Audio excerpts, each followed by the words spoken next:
Hi students, welcome to the third period of Unit 6. Today we are examining some worksheets. The first worksheet is bottled water. On Monday, Sibimon shop got 100 bottles of water.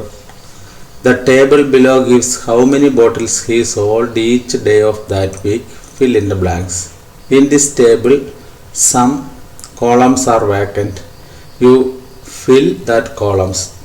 കുപ്പിവെള്ളം എന്ന ഒരു വർക്ക്ഷീറ്റാണ് ആദ്യമായി ഇന്നത്തെ പാഠത്തിൽ പഠിക്കാനുള്ളത്. സ്വീമോൻ്റെ കടയിൽ തിങ്കളാഴ്ച 100 കുപ്പി വെള്ളം വിൽപ്പനയ്ക്കായി കൊണ്ടുവന്നു. ആഴ്ചയിലെ ഓരോ ദിവസത്തെയും വിൽപ്പനയുടെ വിവരം താഴെ പട്ടികയിലുണ്ട്. പട്ടിക ശ്രദ്ധിച്ചു നോക്കി വിട്ടുപോയ ഭാഗങ്ങൾ പട്ടികയിൽ ഒഴിഞ്ഞുകിടക്കുന്ന കോളങ്ങൾ പൂരിപ്പിക്കുകയാണ് നിങ്ങൾ ചെയ്യേണ്ടത്. Look this table and you fill the vacant columns. ഇവിടെ ഒഴിഞ്ഞുകിടക്കുന്ന കോളങ്ങൾ നിങ്ങൾ പൂരിപ്പിക്കുകയാണ് ചെയ്യേണ്ടത്. Here Swimon shop got 100 bottles of water at Monday. At Monday he take 100 bottles of water for sale. 100 കുപ്പി വെള്ളം തിങ്കളാഴ്ച രാവിലെ അവൻ വിൽപ്പനയ്ക്കായി എടുത്തു. That day he sold 10. The remaining 90. Monday he take 100 bottles of water, sold 10, remaining 90. Can you find how we get 90? ഈ 90 കിട്ടിയത് എങ്ങനെയാണെന്ന് അറിയാമായിരിക്കും. ആകെ അന്നുള്ള വെള്ളം 100 കുപ്പിയാണ്. 10 കുപ്പി വിറ്റു. അപ്പോൾ അതിൻ്റെ ബാലൻസ് ബാക്കി കാണുകയാണ് ഇവിടെ ചെയ്തത്. 100 minus 10. 100 minus 10, that is 90. 90 bottles of water in his shop at Tuesday morning. Tuesday he sold 14 bottles of water.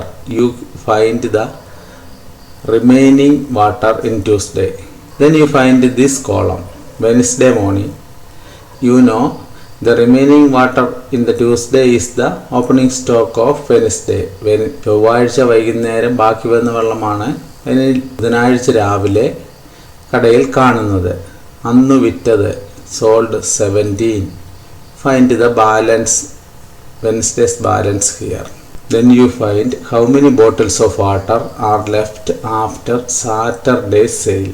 Saturday sale കഴിഞ്ഞപ്പോൾ ആ ആഴ്ചയുടെ അവസാനം വിൽപ്പന കഴിഞ്ഞപ്പോൾ എത്ര കുപ്പി വെള്ളം അവശേഷിച്ചു എന്നാണ് നിങ്ങൾ കണ്ടെത്തേണ്ടത്. Here we can see a method of subtraction is shown. ഇവിടെ 90 നിന്ന് 14 കുറയ്ക്കാൻ ഒരു രീതി കാണിച്ചിട്ടുണ്ട്. Here break 90 as 80 plus 10 and the 14 that day sale 14 as 10 plus 4. Then subtracted in 2 steps. Here we 90 minus 14. First we are starting subtraction from ones column. നമ്മൾ ഒറ്റയുടെ കോളത്തിൽ നിന്നാണ് കുറയ്ക്കാൻ തുടങ്ങുന്നത്. Here is 0. We cannot subtract 4 from 0. So we borrow 110 from here. Here 9, 10. We take 110 from here to 0. Then there is 110. Here 8 tens only. Then subtract 4 from 10. Why we subtract 4 from 10? Why we subtract 4 from 10? 4 plus 1 5. 4 plus 2 6. 4 plus 3 7. 4 plus 4 8. 4 plus 5 9. 4 plus 6 4 plus 6 10. 6ഉം 4ഉം 10. ഇപ്പോൾ 10ൽ നിന്ന് 4 കുറച്ചാൽ 6 ആണ് കിട്ടുന്നത്.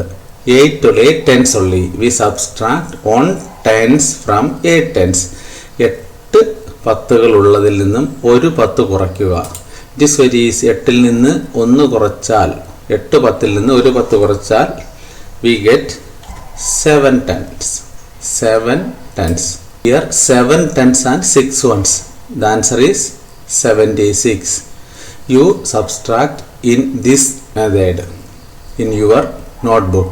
Here you get the Tuesday's remaining bottles of water 76. You got the answer 76. Then 76 is the opening balance of Wednesday or Wednesday morning. In Sibimon shop there is 76 bottles of water. That day he sold 17. So you can find how many bottles remaining in Wednesday evening. ബുധനാഴ്ച വൈകുന്നേരം എത്രയുണ്ടെന്ന് നിങ്ങൾക്ക് കണ്ടെത്താൻ മുകളിൽ ട്യൂസ്ഡേയിൽ കണ്ടെത്തിയതുപോലെ കണ്ടെത്താൻ കഴിയും. Here opening balance here 76 at the morning of Wednesday, 17 sold. You find 76 minus 17, then you get the remaining bottles of water of Wednesday. Thursday 59 bottles of water. In Thursday you find how many bottles of water he sold. വ്യാഴാഴ്ച എത്ര കുപ്പി വെള്ളം അവൻ വിറ്റു എന്നാണ് നിങ്ങൾ കണ്ടെത്തേണ്ടത്. In Thursday morning there is 59 bottles of water. There is remaining after sale remaining 43. വ്യാഴാഴ്ച 59 കുപ്പി വെള്ളം രാവിലെ ഉണ്ടായിരുന്നു. വൈകുന്നേരം 43 കുപ്പി വെള്ളമാണുള്ളത്. അപ്പോൾ വിറ്റത് എത്ര? 59 നിന്നും 43 കുറച്ചാൽ ബാക്കി വരുന്ന വെള്ളമാണ് വിറ്റത്. So you can find the answer by subtracting 43 from 59. Here you can find the remaining balance of in Thursday 43. It is the opening stock or the Friday morning 43 bottles of water in Sibimon shop. Friday sale is 9 bottles of water. You find the remaining bottles of water Friday, Saturday. The second worksheet is rain calendar. Water shortage become worse every year. The rainy days of June are marked in my calendar. Here you can see a rain calendar. Mayuga and his friend are here. They are talking about the water shortage. മഴ calendar എന്നതാണ് രണ്ടാമത്തെ പ്രവർത്തനം. ഓരോ വർഷം കഴിയുന്തോറും വെള്ളത്തിന് ക്ഷാമം കൂടി വരികയാണ്. ജൂണിൽ മഴ പെയ്ത ദിവസങ്ങൾ കലണ്ടറിലുണ്ട്. മയൂക ജൂണിൽ തയ്യാറാക്കിയ മഴ കലണ്ടർ നോക്കൂ. മയൂകയും കൂട്ടുകാരിയും ജലക്ഷാമത്തെക്കുറിച്ച് ചർച്ച ചെയ്യുകയാണ്. നമ്മൾക്കും ഇപ്പോൾ അതികഠിനമായ വേനൽ തുടങ്ങി. ജലക്ഷാമത്തിൻ്റെ നാളുകൾ അടുത്തു വരികയാണ്. മയൂക തയ്യാറാക്കിയ മഴ കലണ്ടർ നോക്കി ചെയ്യാനുള്ള വർക്കുകളാണ് ഇതിൽ ഉള്ളത്. This is Mayuka's rain calendar. മയൂകയുടെ മഴ കലണ്ടറാണ് ഇവിടെ ഉള്ളത്. In her rain calendar marked the days showing this picture sunny day, showing this picture rainy day. ഈ ചിഹ്നം കൊണ്ട് അടയാളപ്പെടുത്തിയ ദിവസങ്ങളിലെല്ലാം മഴയില്ലാത്ത ദിവസങ്ങളാണ്. ഈ ചിഹ്നം ഉപയോഗിച്ച് അടയാളപ്പെടുത്തിയിരിക്കുന്നതെല്ലാം മഴയുള്ള ദിവസമാണ്. Look this calendar and do the answers of these questions. ഈ കലണ്ടർ നോക്കി താഴെ കൊടുത്തിരിക്കുന്ന ചോദ്യങ്ങൾക്ക് ഉത്തരം കണ്ടെത്തുകയാണ് നിങ്ങൾ ചെയ്യേണ്ടത്. First, how many days are in June? It is very easy. You can see how many days are in June. It is 30 days. How many rainy days? You count the days with this symbol. ഈ ചിഹ്നമുള്ള ദിവസങ്ങൾ എണ്ണി നിങ്ങൾക്ക് rainy days എത്രയാണെന്ന് കണ്ടെത്താം. How many sunny days? You count this symbols in the calendar and you can find how many sunny days. Which is more, rainy days or sunny days? Then you find how many rainy days and how many sunny days. It is easy to find which is more. Going to the third worksheet from the calendar. How many days are there in each month? Look in a calendar and write in the table. You take the calendar of 2021 and look all the months in that calendar and write how many days in each month of 2021. നിങ്ങളുടെ വീട്ടിൽ നിന്നും 2021 calendar എടുത്ത് നോക്കി 2021 ഓരോ മാസത്തിനും എത്ര ദിവസമുണ്ട് എന്ന് എഴുതുക. Then you find how many months are there. how many months are there. Then you find how many total months in the year 2021. Then we are going to another worksheet, calendar math, calendar കണക്ക്. You mark 4 numbers in a square and add diagonally. Here you mark 4 numbers in a square. അടുത്തടുത്ത 4 ദിവസങ്ങൾ ഒരു ചതുരത്തിൽ അടയാളപ്പെടുത്തുക. ഇതുപോലെ അടുത്തടുത്ത 4 ദിവസത്തിലെ തീയതികൾ ഒരു ചതുരം ഉപയോഗിച്ച് അടയാളപ്പെടുത്തുക.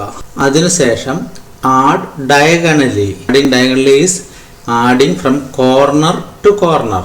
Here 3 plus 11 and 10 plus 4. Like this you draw a calendar in your notebook and mark the 4 days in using a rectangle. Then add the numbers in that column diagonally. നിങ്ങളുടെ ബുക്കിൽ ഇത് 2016 കലണ്ടറാണ്. നിങ്ങൾ 2021 ജനുവരിയിലെ കലണ്ടർ നിങ്ങളുടെ നോട്ട് ബുക്കിൽ വരയ്ക്കുക. അടുത്തടുത്ത 4 ദിവസങ്ങൾ ഒരു ചതുരം ഉപയോഗിച്ച് അടയാളപ്പെടുത്തുക. ഇതുപോലെ അടയാളപ്പെടുത്തുക. അപ്പോൾ പരമാവധി എത്ര ദിവസങ്ങൾ ഇതുപോലെ ചതുരത്തിലാക്കാൻ കഴിയുമോ അത്രയും ദിവസങ്ങൾ ഇത് ഉപയോഗിച്ച് ചതുരം ഉണ്ടാക്കുക. ഇങ്ങനെ തന്നെ വേണമെന്നില്ല, ഇവിടുന്ന് ഒരു ചതുരം എടുക്കാം. ചതുരം എടുക്കാൻ കഴിയുന്ന അടുത്തടുത്ത ദിവസങ്ങൾ ചേർത്ത് ചതുരം എടുക്കാൻ കഴിയുന്നവ ചേർത്ത് 4 ദിവസങ്ങൾ ചേർത്ത് ചതുരങ്ങൾ ഉണ്ടാക്കുക. ആ ഡയഗണലി കോണോട് കോൺ കൂട്ടുക. You can add 3 plus 11 is equal to 10 plus 4. Here you can add 5 plus 13, 12 plus 6. Here 7 plus 15, 14 plus 8. You draw a calendar of 2021 in your notebook. Draw the adjacent or the near 4 days in using a rectangle. ഒരു ചതുരം ഉപയോഗിച്ച് അടുത്തടുത്ത 4 ദിവസങ്ങൾ അടയാളപ്പെടുത്തുകയും അവ കോണോട് കോൺ കൂട്ടിയാൽ കിട്ടുന്ന ഉത്തരം എന്തെന്ന് പരിശോധിക്കുകയും ചെയ്യുക. ഇതാണ് നിങ്ങളുടെ 3ാമത്തെ വർക്ക്ഷീറ്റ്. ഈ 3 വർക്ക്ഷീറ്റുകളാണ് ഇന്ന് നിങ്ങൾ ചെയ്യേണ്ടത്.